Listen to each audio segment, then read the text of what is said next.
بسم اللہ الرحمن الرحیم۔ ناظرین کرام، پی ٹی آئی کا احتجاج ختم ہو گیا۔ کچھ لوگ گھروں کو گئے، کچھ ہاسپٹلوں میں گئے اور کچھ بد نصیب ایسے تھے جو قبروں میں چلے گئے۔ ان کے بچے منتظر ہوں گے کہ ابو کب آئیں گے، لیکن جواب ملے گا کبھی نہیں، کیونکہ وہ ابدی نیند سو چکے ہیں۔ اب وہ بچے ساری عمر یتیمی کی زندگی بسر کریں گے۔ ناظرین کرام، یہ کیسے حالات تھے، یہ کیسی جنگ تھی، یہ کس کے مفادات کی جنگ تھی؟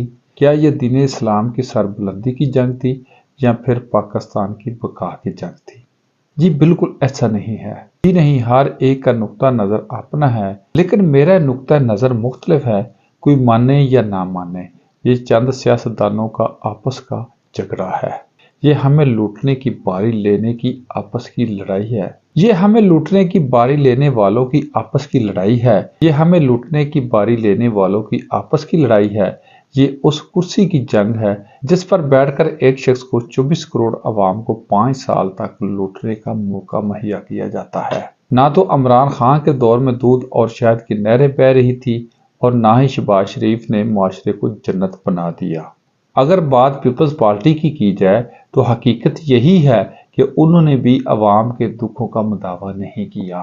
ہر بندہ آ کر ایک ہی بات کرتا ہے، قوم مشکل حالات سے گزر رہی ہے، قربانیاں دینی ہوں گی، اچھا وقت آئے گا۔ یہ چند جملے سنتے سنتے عمر بیت چکی اور کان پک گئے، لیکن اچھے دن نہیں آئے۔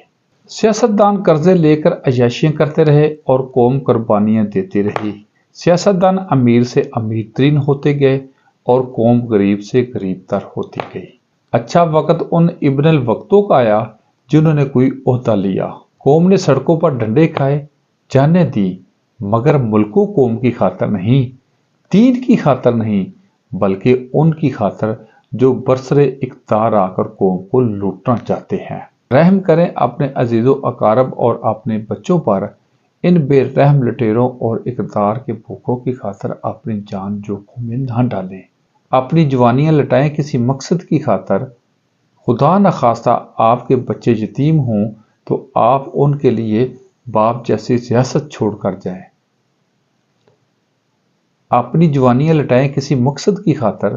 خدا نخواستہ آپ کے بچے یتیم ہوں تو آپ ان کے لیے باپ جیسی ریاست چھوڑ کر جائیں، نہ کہ ان لٹیروں کی خاطر جن کا مقصد حیات ہی عوام کا خون نچوڑنا ہے۔ زندگی کسی مقصد کو دیں، جان بھی کسی مقصد کی خاطر قربان کریں۔